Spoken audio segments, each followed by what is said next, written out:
Hello, I'm reviewing another thing. I'm reviewing Extinct, which is an animated movie on Netflix that is clearly intended for children. I had seen this one promoted a little bit. I knew the premise. I knew that Ken Jeong was involved. Of course he would be involved with this. Like, if you're just making any kind of trash and you got some kind of paycheck for him, there he is. Don't worry about integrity, don't worry about... And this is one of my my sticking points with the movie in general, is that I think it came up in the opening credits, but also, confirmed through a little bit of research here. There were a lot of different companies involved with this movie. It is an international production. It's technically a Canadian, an American, and a Chinese production. There are 5 or 6 different production companies listed for the movie between IMDb and Wikipedia, obviously different distribution companies. And this movie initially released earlier this year, back in February in Russia, and then in October in China, and then on November 19th it got its worldwide release via Netflix. The fact that it's an international production, that's cool. That's actually usually a good sign, and especially in terms of getting more Chinese animation here in the US, that's an exciting idea. We don't get a ton of entertainment from China. However, one of the production companies involved here is indeed Tencent. Oh look, it's Tencent. Tencent is here. This is just me, and I'll try to move past this as quickly as I can, but I'm not on board with Tencent. I don't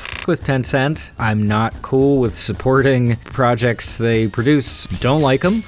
I wish they would just disappear. It's not going to happen. They continue to make more money than God. But in terms of some of the voice casts they got for the English language version, I was kind of surprised to see certain names on this list given the Tencent involvement. I don't know, whatever, maybe Reggie Watts and Adam Devine and Ken Jeong and Catherine O'Hara. Maybe they didn't care, maybe they didn't know Tencent was involved in some way. I don't know the degree to which Tencent was involved, but they were on the production side, not on the distribution side. So it was, while the movie was being made, I'm just going to indulge in a fantasy for a little bit, but if I was some kind of celebrity voice actor and I was asked to work on a movie that Tencent was involved with, I would say no.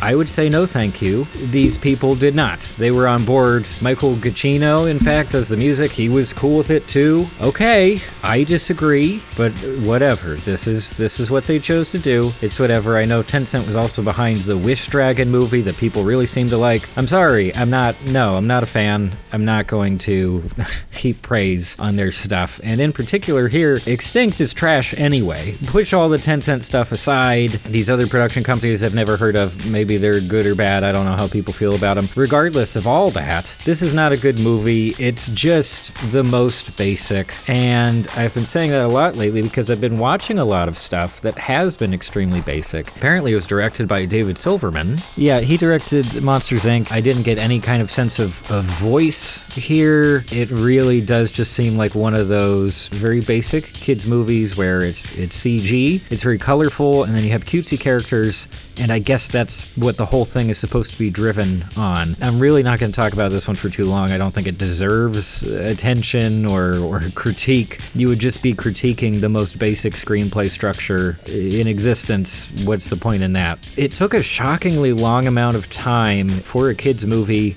to get to the main premise. In fact, I think it was at the 24-minute mark or around there where the lead characters figure out the whole premise that we learned in the trailer of, they're bouncing around time and they have adventures. And that's the whole thing. There is a save the day plot at the very end. You have these weird donut creatures that went extinct, so no one's ever heard of them in the current day or in the future. I assumed it would end up being some kind of very light environmentalist message, right? Like, hey, we should protect vulnerable species. I didn't really get that from it. They meet up with tons of other extinct species that they just don't try to rescue at all. So I don't know what that's about, other than the fact that our main characters are the donut guys. So they deserve to save their species, and there's no there's no touching the idea of, we might change the future. No. They just whatever. They just in one of the first time travel bits, Ken Jeong, who's also the villain, throws a guitar to Mozart. That's it. I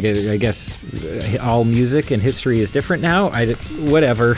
You might say it's a kid's movie. It's just supposed to be fun. There are some action sequences in different time periods and stuff. We see a lot of China, don't you worry. They wind up in China somewhere to begin with. That's where they meet Ken Jeong Dog, and it's a Chinese scientist who discovered time travel, of course. And then later on we see beautifully lit, it's the the Great Wall of China with fireworks, and they bring back the fireworks, and the other characters like, those are fireworks. They were invented by the Chinese. They also invented gunpowder. Yeah, okay. But yeah, going back to the idea of whether this has like an environmental message, you could argue that towards the end, the donut people, the Floffles, I think that's what they're called, they are supposed to be it's supposed to be a metaphor for humanity, where like, hey, you know, we know that we're gonna go extinct pretty soon, so we should probably do something about that. The way that they're going extinct, it's not their fault. It's an evil dog who planted a science bomb. So I don't know if that metaphor really holds up, or even if it was even intended to be there in the first place. So what was the